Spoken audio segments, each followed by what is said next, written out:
Eh bien salut tout le monde, ici Ada, j'espère que vous allez bien. Bienvenue aujourd'hui dans cette nouvelle vidéo dans laquelle on va parler PC Gamer. Vous le savez bien, une fois par mois je vous présente un PC, j'ai déjà fait 400 €, 500 €, 600, 700, 800 et forcément aujourd'hui on s'attaque à 900 € de budget. Le PC est juste à côté de moi, PC qu'on peut bien sûr faire varier, je vais vous montrer une base assez solide, mais vous pouvez faire des modifications et d'ailleurs pour ceux qui se demandent, ce boîtier existe au même prix avec des ventilateurs RGB. Je vais tout vous présenter aujourd'hui, la configuration, les performances et les prix, ainsi que les améliorations ou alors la baisse de prix possible. Comme d'habitude vous connaissez, vidéo assez complète dans laquelle vous verrez le PC déjà monté et le PC à monter vous-même. Juste avant de commencer, je vous demande simplement un pouce bleu pour tous les efforts qui ont été faits pour cette vidéo. Pensez aussi à vous abonner si c'est toujours pas fait en activant la cloche. Et dites-moi en commentaire quel budget vous avez pour un PC pour les prochaines vidéos. Et maintenant que tout ça est dit, on passe au sponsor du jour et ensuite on enchaîne avec la suite de la vidéo. Cette vidéo est sponsorisée par mon site partenaire VIP SCDKs. Sur ce site, vous pouvez retrouver des clés CD en version dématérialisée, mais aussi des logiciels.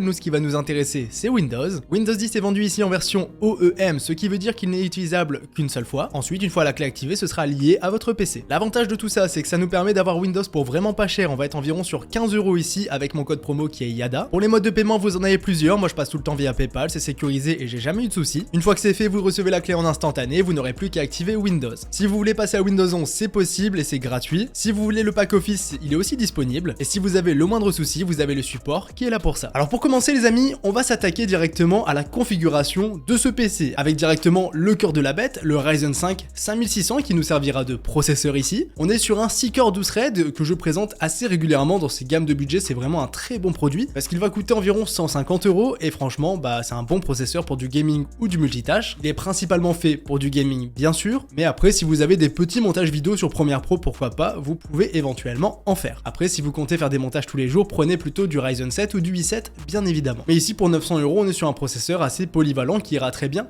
dans ce PC. Pour refroidir le processeur, on est sur un ventirad équivalent à celui AMD d'origine, et ça j'ai envie de vous dire que c'est un petit peu la faiblesse de ce PC. Alors non pas que c'est un mauvais ventirad, parce qu'en soi ça refroidit le processeur et ça fait son travail, tout ça sans forcément faire trop de bruit, mais si vous voulez améliorer le PC, que ce soit sur un PC déjà monté ou sur un PC à monter vous-même, je vous conseillerais plutôt d'en prendre un de chez Deepcool. Alors ici je précise que ce sera facultatif, vous n'êtes pas obligé, ou du moins vous pouvez même l'acheter plus tard, mais un petit ventirad Deepcool qui va coûter 40 €, qui va mieux refroidir et en plus de ça qui sera white, donc qui ira très bien avec la configuration du PC, je pense que c'est une bonne idée. Je vous mettrai le lien en description et vous l'achetez ou non, ça va dépendre de vos envies et de votre budget finalement. Ensuite pour ce qui est de la carte mère, on est bien sûr parti sur du B550 pour aller avec le processeur, pour profiter du PCIe 4.0 aussi, et pour changer, j'avais envie de mettre autre chose que la Gaming Geeks de chez Gigabyte que je vous présente tout le temps. Je voulais quelque chose qui ait des petits rappels white mais discret et pas trop cher, donc on est parti sur du ASRock avec un modèle Pro 4. Donc celle-ci, ça reste de l'entrée de gamme bien évidemment pour du B550, mais elle va coûter environ 140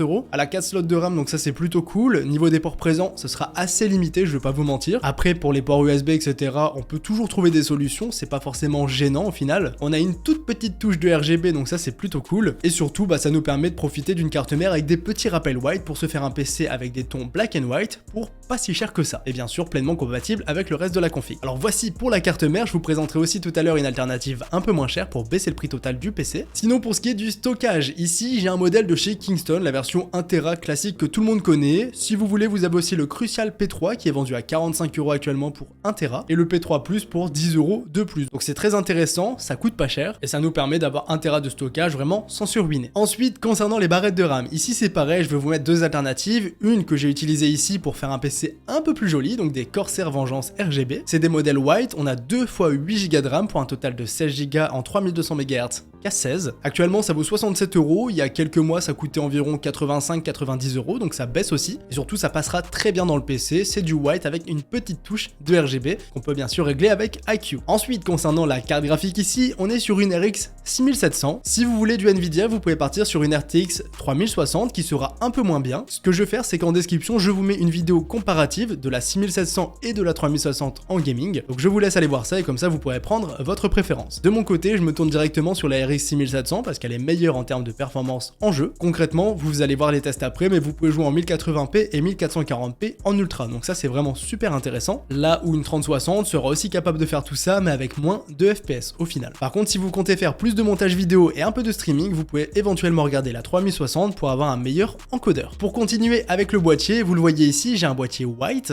C'est un boîtier de chez Fractal Design. Cette fois-ci, j'ai opté pour un PC sans ventilateur RGB, donc il y a uniquement les barrettes de RAM qui sont RGB dans ce PC. Mais bien sûr, vous pouvez partir sur le même boîtier, toujours en version white avec des ventilos RGB. D'ailleurs, niveau des ventilos, il y en a deux à l'avant, un à l'arrière. Et ce qui est très intéressant, c'est que RGB ou non, ce sera le même prix. Et autre chose qui est vraiment intéressante, c'est qu'il y a énormément de couleurs qui existent avec ce boîtier. Et ça, peu importe la couleur de votre setup, qu'il soit violet ou vert, vous allez pouvoir vous faire un PC qui ira très bien avec le reste de la pièce. Donc ça, je trouve ça super intéressant. Et en termes de design, c'est quelque chose de très sympa. Pour finir avec la configuration, l'alimentation, on ne change pas une équipe qui gagne, on part sur une BeQuiet System Power 10, qui n'est pas la meilleure alimentation, mais pour son prix qui est actuellement de 75 €, c'est très bien pour une 650 watts de cette qualité. Donc voici les amis pour ce qui est de la configuration de ce PC. Pour vous parler un petit peu des prix, donc si vous prenez directement le PC chez Amazon, vous allez payer 899 € sans le ventirad. Ça je le précise, il n'y a pas le ventirad, mais on respectera totalement le budget de cette vidéo. Ensuite, si vous le voulez avec le ventirad, on va arriver du coup à 943 €, donc ça reste un budget très correct pour ce PC. Sauf que là, je vous l'ai dit tout à l'heure, j'ai fait un PC avec quelques améliorations. Donc par exemple, le boîtier, on n'est pas obligé de prendre celui-ci, on peut prendre quelque chose d'un peu moins cher. Les barrettes de RAM, c'est pareil, et la carte mère, c'est pareil. Donc si on réduit le prix de différents composants, on peut arriver sans ventirad à 830 €, et avec le ventirad custom pour avoir quand même des meilleures performances de refroidissement à 873 €. Comme ça, on est moins cher que le budget initial de cette vidéo, et on peut profiter d'un très bon PC avec les mêmes performances, sauf qu'il sera tout simplement moins joli. Donc là, vous faites un petit peu ce que bon vous semble. Moi, cette fois-ci, j'ai décidé de trancher sur un PC qui sera joli, mais aussi performant. Et là, je vous dis, on arrive à 899 € pour faire exactement le PC que j'ai à côté de moi. Exactement pareil, sans le ventirad. De toute façon, je vous mets tous les liens en description, je vous laisse aller checker tout ça. Maintenant, je vais aussi vous présenter le PC en version déjà montée, parce que le PC que j'ai reçu m'a été fourni par Memory PC. Je précise qu'il ne me le donne pas, c'est uniquement pour faire la vidéo. Et pour refaire le même, du coup, on va partir sur cette base-ci, un PC à 1000 € qui est d'ailleurs super intéressant avec une 6750 XT et un 5600X, mais c'est pas le sujet de la vidéo. Ici, on va devoir faire des modifications, donc faites exactement les mêmes que moi. Alors pour commencer le boîtier, si vous voulez faire des économies, vous laissez celui-ci, le SQ Tower 01M RGB, et si vous voulez le même que la vidéo, vous mettez celui-ci, le Fractal Design Popper TG, qui va coûter 16,90 € de plus. Pour le processeur, on est sur un 5600X, on va enlever 36 € pour passer sur un 5600 classique. Le ventirad, on est sur celui-ci, donc c'est celui d'origine que je vous invite à laisser pour commencer, et si vous voulez l'améliorer par la suite, vous prendrez celui de chez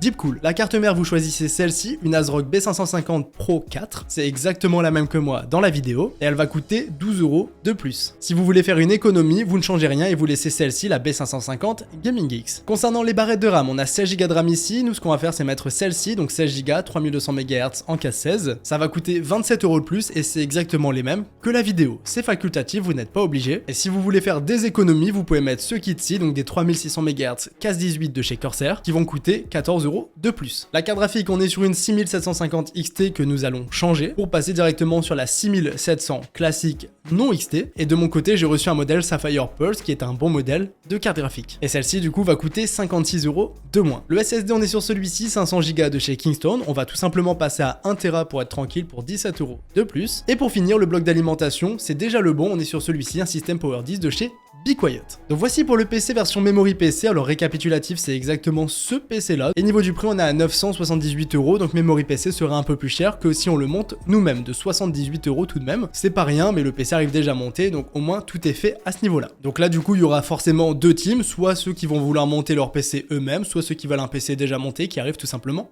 clé en main. La seule chose qu'il y aura à faire dans les deux cas c'est d'installer Windows, mais ça c'est pas compliqué, vidéo tuto en description. Et d'ailleurs, niveau du prix chez Memory, si on change quelques composants pour mettre quelque chose d'un peu moins joli, on arrivera à 937 €. Donc voici les amis pour ce qui est du PC en version déjà montée. Là vous connaissez tout, le déjà monté et le PC à monter vous-même. Il y a une petite différence de prix, c'est pas non plus le jour et la nuit, mais elle est tout de même présente. Donc là vous faites ce comme bon vous semble. Dans tous les cas, vous avez tout en description. Maintenant que tout ça est dit, on passe directement au test du PC. Et pour les tests, c'est comme d'habitude, je vous ai tout testé sur les jeux du moment. J'ai fait la plupart des tests en 1080p, mais j'en ai aussi fait quelques-uns en 1440p. Alors pour commencer, en 1080p sur Apex Legends en ultra, on a 144 FPS de moyenne. Sur Battlefield 2042, 1032 en ultra, ça va dépendre de la map, ça va dépendre de ce qu'on fait, on était entre 87 et 97, mais sur d'autres maps on peut passer les 100 fps. Sur Warzone en ultra, avec le FSR 2.1 qui est activé, on est à 130 fps, mais ça a tendance à réduire la qualité des graphismes du jeu, donc si on change et qu'on met le Fidelity FX, on va passer à 110 fps, mais le jeu sera plus joli, toujours en ultra. Sur CSGO, on est à plus de 300 fps, donc à ce niveau-là, on est tranquille. Sur Cyberpunk 2077 en ultra, Ray Tracing désactivé, on est à 89 fps. Sur Fortnite avec les graphismes en compétitif, j'ai atteint 280 fps, donc ça c'est aussi très correct. Je précise que j'étais avec DirectX 12. Sur God of War en ultra, 84 fps, c'est aussi très bien. Sur GTA 5